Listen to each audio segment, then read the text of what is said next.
Jovan Buha! Buha! Yo, I'm Jovan Buha, Lakers beat writer for The Athletic, and welcome to episode 49 of Buha's Block.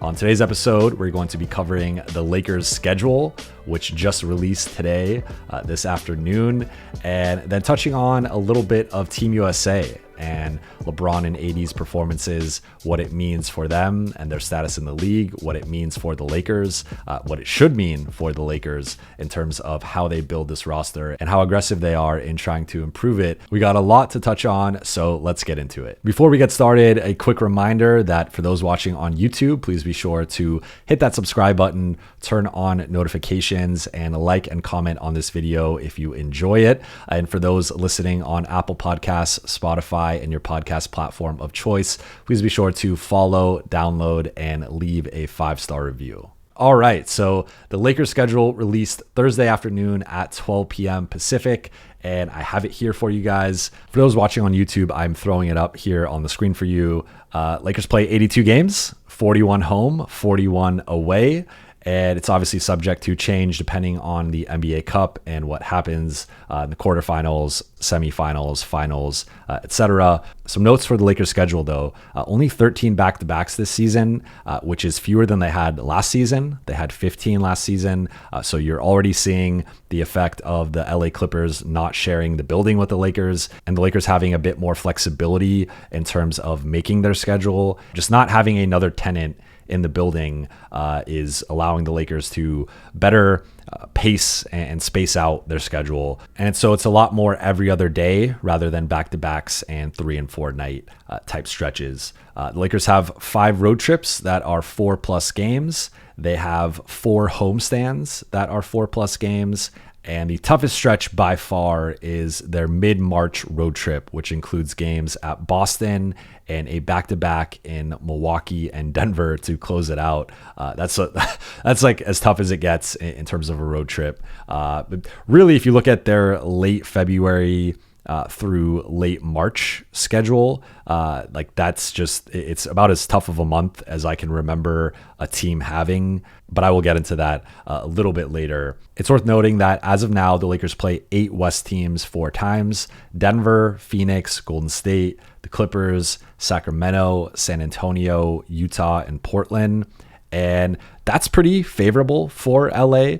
They obviously play the other 4 teams in the Pacific Division 4 times. They do play Denver 4 times, which has been the thorn in their side for a couple of years now. But then they play San Antonio, Utah, and Portland 4 times.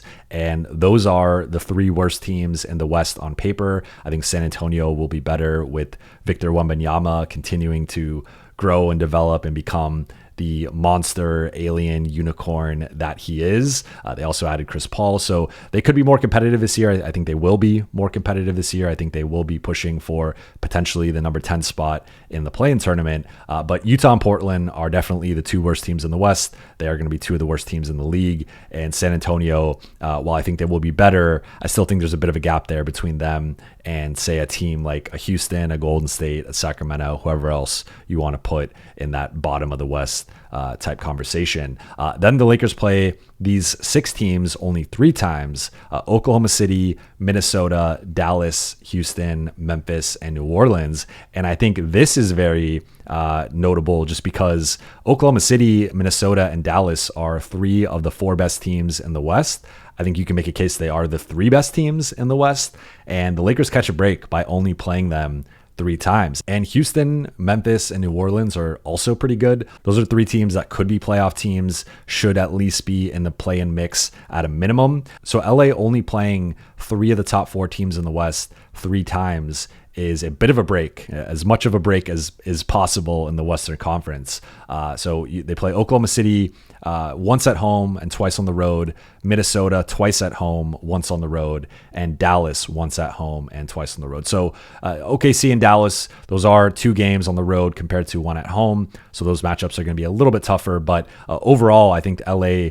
did catch a bit of a break there in terms of not playing the best teams in the West as often as they could have. Now, that could change depending on the NBA Cup and how that all shakes out. If LA advances to the quarterfinals or the semifinals, There's a pretty good chance they will be playing Oklahoma City, Minnesota, or Dallas, depending on, again, how things end up going. But for now, I think that they're only playing those three teams 3 times, and that's a break. And even again, playing Houston, Memphis, and New Orleans 3 times compared to San Antonio, Utah, and Portland 4 times. Like, that is the margins in the schedule that, when they all add up, could lead to the Lakers overachieving, or at least overachieving from a public perception standpoint, and potentially being a 4 or 5 seed, a 6 seed, when some people have them pegged as like 7, 8, 9. So all that stuff is going to matter. Additionally, the Lakers announced that they will be retiring Michael Cooper's number 21 jersey on January 13th when the team hosts the San Antonio Spurs. And this is well-deserved. Frankly, it's overdue. Michael Cooper is one of the better wing defenders of all time. He was an instrumental part of the 1980s Showtime Lakers. And people tend to think about Magic and Kareem and Worthy, and then even guys like Byron Scott or Kurt Rambis sometimes before they think of Coop. But Coop was right there as the defensive stalwart. He was, again, one of the better wing and perimeter defenders of his generation. And the fact that the Lakers are putting him up there with Magic and Kareem and Worthy, where he belongs, a well-deserved nod to Coop and his importance to this franchise and helping them win multiple championships. For the sickos who care about national TV games, the Lakers have 27 national TV games, 11 on TNT, 10 on ESPN, and 6 on ABC. So technically 16 on ESPN/ABC, though they are different channels. They also have 12 games on NBA TV. So if you include those as national TV games, LA will be on national television 39 of their 82 games. Again, to say nothing of potential NBA Cup quarterfinals, semifinals, or finals games.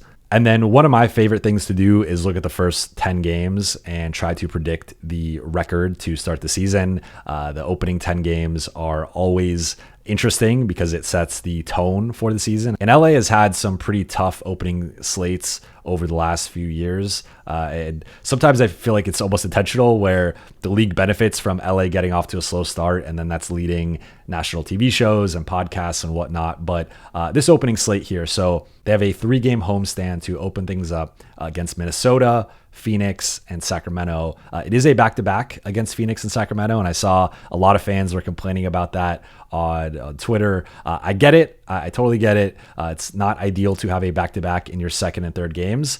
However, it is a home back-to-back, and the Lakers have been a much better home team than road team, at least last season, and I suspect they will be a pretty good home team again this season. So I think they're going to start 2-1 across these 3 games, but then they have a 5-game road trip, and this is going to be a tough road trip at Phoenix, at Cleveland, at Toronto, at Detroit, at Memphis. Toronto and Detroit are 2 of the worst teams in the league, so those are 2 games that the Lakers should get. But at Phoenix, at Cleveland, and at Memphis are going to be 3 tough games. And that's where I see the Lakers probably going 1-2 across those 3. Then they close out the 10-game start with a home game against Philly and a home game against Detroit. So this is by no means an easy schedule. If anything, it's a pretty challenging schedule to start the season. With all that said, I think the Lakers are going to start the season 6-4. I think they'll go 3-2 at home and 3-2 on the road. But I want to hear from you guys. Let me know in the comment section below, for those watching on YouTube, what you think the Lakers record will be across the first 10 games. Do you think it'll be 6-4, 7-3, 5-5, 4-6, whatever it is? Let me know why I'm right, why I'm wrong, and give me an explanation as to why you think your record, like which games will they win, or why do you think they'll get off to a good or bad start, or maybe a mediocre start, whatever it is. I want to hear from you guys. And then I want to briefly touch on this brutal late February through late March stretch that the Lakers have. Really a month of insane basketball. So from February 22nd through March 19th, here is the Lakers schedule. At Denver, then they have a 6-game homestand against Dallas, Minnesota, the Clippers twice, New Orleans, and New York. Then they go on that 4-game road trip at Boston, at Brooklyn, at Milwaukee, at Detroit. Then they come back home for Phoenix, Milwaukee, and Denver. That's an absolutely insane stretch of schedule. They play Denver 3 times, including twice on the road, at Boston, play Milwaukee twice. They play New York, play the Clippers twice, Minnesota, Phoenix. That is, the easiest game during that stretch is at Brooklyn. and they should win that one. But like the second easiest game is either home against Phoenix. I mean, maybe home against the Clippers twice. Like, I think the Clippers are going to be worse than New Orleans and Phoenix and some of these other teams. But this is just a really tough stretch here, and a stretch that could make or break the Lakers season, depending on where they're at. Thankfully for them, it will be after the trade deadline, so they potentially have made a move at this point. But I mean, that's as tough as it gets. These are going to be high stakes games, a high stakes stretch. And we'll see at that point, have the Lakers made a move? How do we feel about them in terms of potentially being a contender, potentially being a playoff team? To recap, in my opinion, I don't want to say this is an easy schedule by any means, because there's no such thing as an easy schedule in 2024, 2025. There's so much parity around the league. The West is incredibly deep. You could make a case that they have 13 teams capable of making the play-in tournament and making the playoffs. So there's no such thing as an easy schedule. But compared to some of the other teams in the West and how difficult this schedule could have been, I do think the Lakers have a rather favorable schedule. Only 13 back-to-backs, one of the lowest totals in the league, fewer back-to-backs than last season. And again, only playing Minnesota, Oklahoma City, and Dallas 3 times. And we could even throw in Houston, Memphis, and New Orleans as 3 good teams that the Lakers will only be playing 3 times. So considering how tough the West is, I think the Lakers have a potentially favorable schedule, and they got to stay healthy and they got to have things go their way, and JJ Redick and the learning curve and all that stuff. But if the Lakers can stay relatively healthy, play their best players, run the right stuff, make a move before or during the season, I think they have a pretty good chance to be a top 6 seed, if not potentially even fight for home court, depending on how things break. And then I wanted to touch on Team USA because I've had several of you ask about it in the comments, ask about it in the community note. I posted another community note of, I want to hear from you guys what you want me to be covering over these next few weeks when there isn't a lot to talk about. We've gone through the depth chart, we've gone through the rotation, we've gone through potential moves the Lakers could make, we've gone through a question for each player. So I've tried to cover as much as I can from multiple angles, and I want to hear from you guys what you guys want to hear. So that is another thing. If you're watching this on YouTube, please let me know in the comment section what you want to see from me over the next few weeks. I will be taking a break in early September. I will be getting married, and I will be taking some time off for my honeymoon and just to get a little bit of a break before the season starts. So I got a couple of weeks here to do. I'll probably do like 2 to 3 videos or episodes over the next few weeks, a couple weeks. But let me know what you guys want to see, and I will do my best to try and whatever gets the most likes or gets the most comments in terms of people wanting to see a particular topic or subject or whatever. I will do my best to cover that over the next couple weeks before I take a little bit of a break. So from the Lakers perspective, you can make a case, I think there's a strong case to be made, that LeBron James and Anthony Davis were 2 of the 4 most effective players on this roster. LeBron obviously wins Olympics MVP. From start to finish, he was the best and most consistent player on the roster. He led the group in rebounds, assists, and field goal percentage, and he was second in points, steals, and plus minus, which is just, to do that at any age on any Olympic roster is incredible. It's remarkable. But to do so at age 39 is just, it's ridiculous, and it's exceptional, and whatever adjective you want to use to describe LeBron. But from start to finish, he took this as seriously as anyone, and we saw that when he locks in and when he wants to be, he can still be arguably the best player in the world, or at least in that conversation. And the fact that he outplayed younger superstars like Jason Tatum and Anthony Edwards, and really just pick anyone on the roster outside of Steph Curry going supernova those last couple of games. Like, LeBron was from start to finish the best player on this roster. And again, age 39, about to be age 40, year 22, like that's just incredible. And then Anthony Davis was on balance Team USA's best big man. And outside of the Serbia game, he outplayed starting center Joel Embiid, and my opinion, and a lot of people's opinions, should have been the starting center for most of the stretch, and did start a couple games, but should have been the consistent starter in my opinion for most of it, but was the closing center and was a big part of the closing group. And I thought it was telling that with the gold medal on the line, with everything, all the stakes, and this being a failure, if Team USA does not win a gold medal, Anthony Davis was the big man out there. Anthony Davis was the center out there, not Joel Embiid. Bam Adebayo was out there late and then got subbed out. But the closing lineup was AD, LeBron, KD, Devin Booker, Steph Curry. Lakers had 2 of the 5 closing players, 2 of the 4 best players or most effective players, in my opinion. I think AD versus Devin Booker, there's a legit argument there for the role that Devin Booker played and him buying in. But I lean Davis in that argument. But you could certainly say, like, I just think with his switchability, he had a late block on Evan Fournier late in that game when the French were trying to rally and, they'd cut it to 3. Then Team USA won on a run with Steph just hitting insane shot after insane shot. And then Fournier tried to, drew the switch on AD, tried to launch a 3 over him. AD blocks it, and Team USA gets a stop there. So I think like AD and LeBron performing at the level that they performed at, to me, reaffirms both guys as top 10 guys in the league right now. I think with LeBron and his age and his mileage and sometimes his defensive effort, let's just say during the regular season, like you can quibble with top 10 and where exactly he ranks, and maybe it's somewhere like 8 to 12 depending on the night. But to me, Anthony Davis is a bona fide top 10 player. He's been a top 10 player over the past 2 seasons. Really, I think he's been LA's best player over the past 2 seasons. And I think he should be considered closer to top 5 than just top 10. Like if we're placing him somewhere, I think he's closer to like 5, 6, 7 than he is 8, 9, 10. And some people will disagree, but I think a couple of guys he's next to in those rankings, or should be next to in those rankings, Joel Embiid and Jason Tatum, he clearly outplayed in FIBA. And not to say that FIBA is everything and the Olympics, like certain styles of play work better. And Anthony Davis's ability as a screener and as a roller and as a switchable, versatile defensive big obviously translate better to FIBA than a guy like a Joel Embiid and even a guy like a Jason Tatum, who's in this weird spot. I mean, his jumper was not there.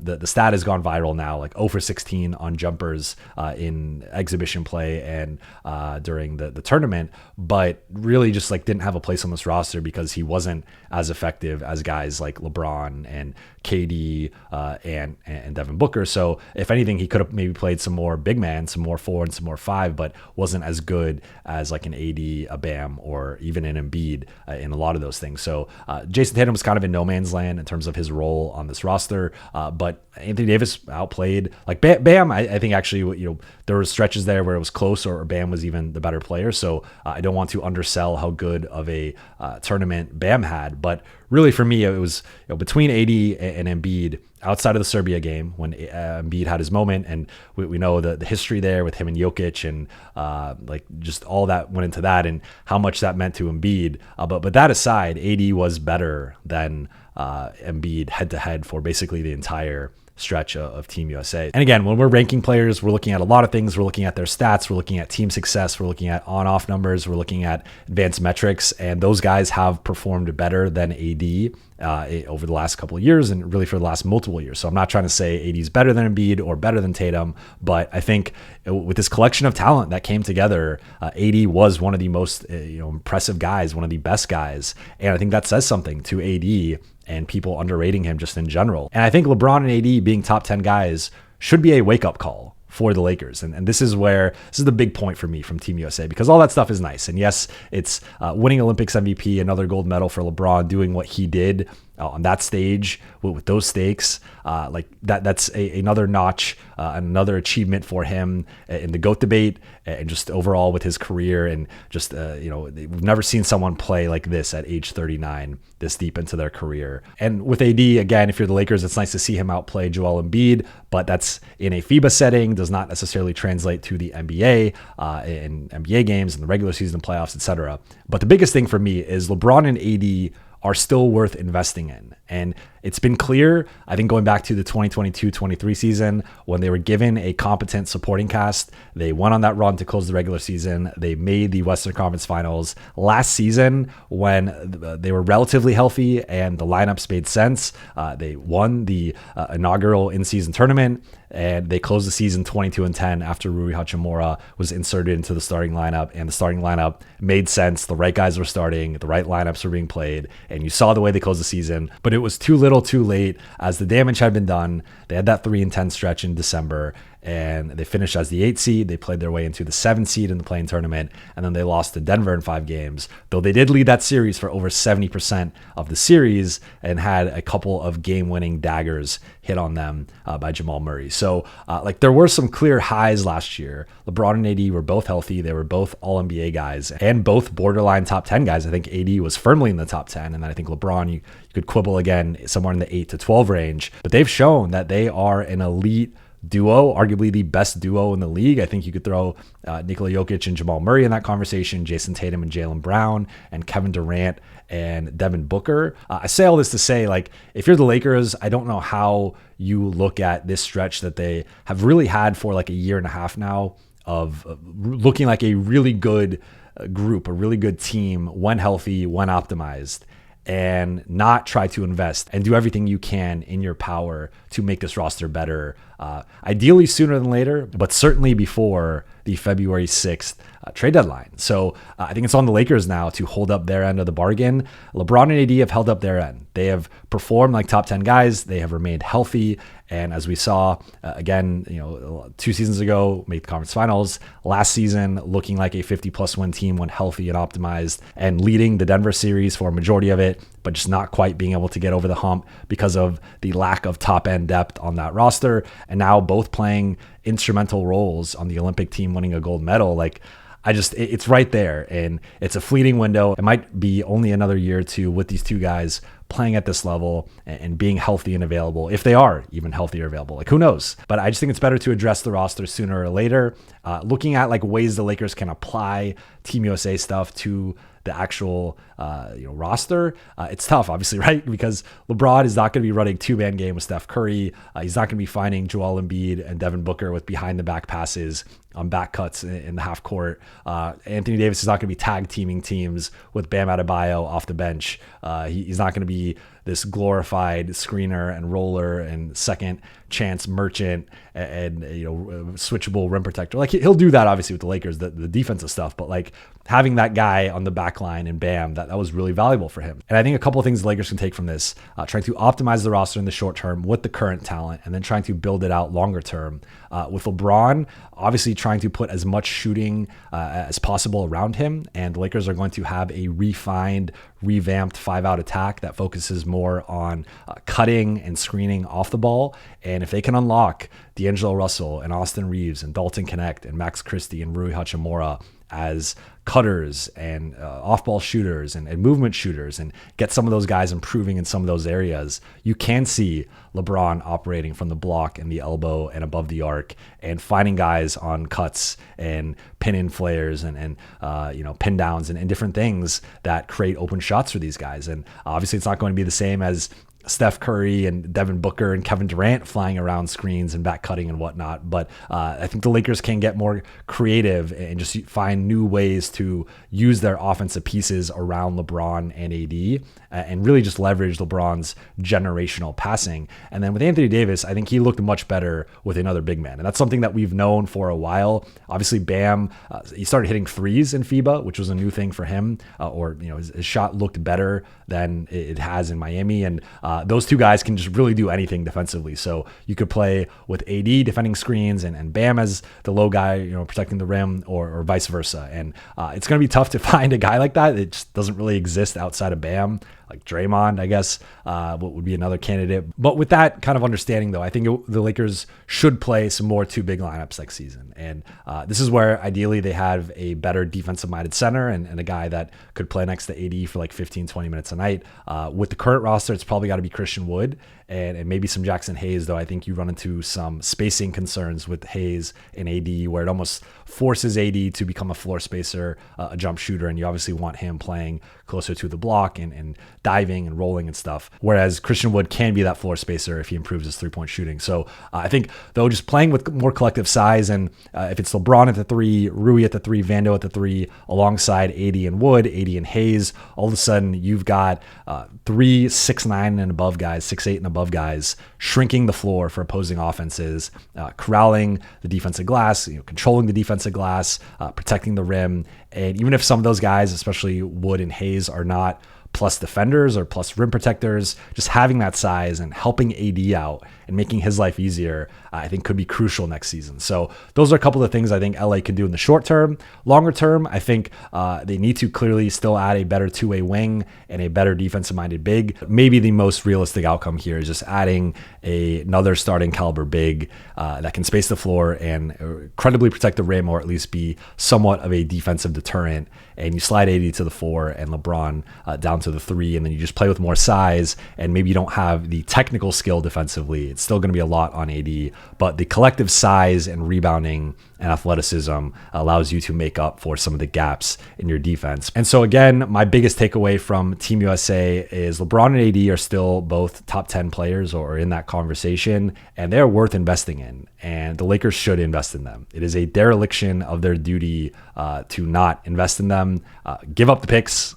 And obviously you got to be smart with it. You got to make the right deal. I'm not saying just give them up willy-nilly, but I think they need to be more aggressive in putting both picks on the table. It's impossible to try to build a contender now and maintain your future assets. Like, you have to pick between the two. And I think the Lakers have shown, or rather LeBron and AD have shown, they are worth investing in, and that the Lakers should invest in them. So that'll do it for today's episode. Thank you so much for watching and listening. For those watching on YouTube, please be sure to hit that subscribe button, turn on notifications, and like and comment on this video. Again, comment your record prediction for the Lakers' first 10 games of the season. I want to know what you think. And then for those listening on Apple Podcasts, Spotify, and your podcast platform of choice, please be sure to follow, download, and leave a 5-star review if you enjoyed this episode. I will be back next week. I will talk to you then.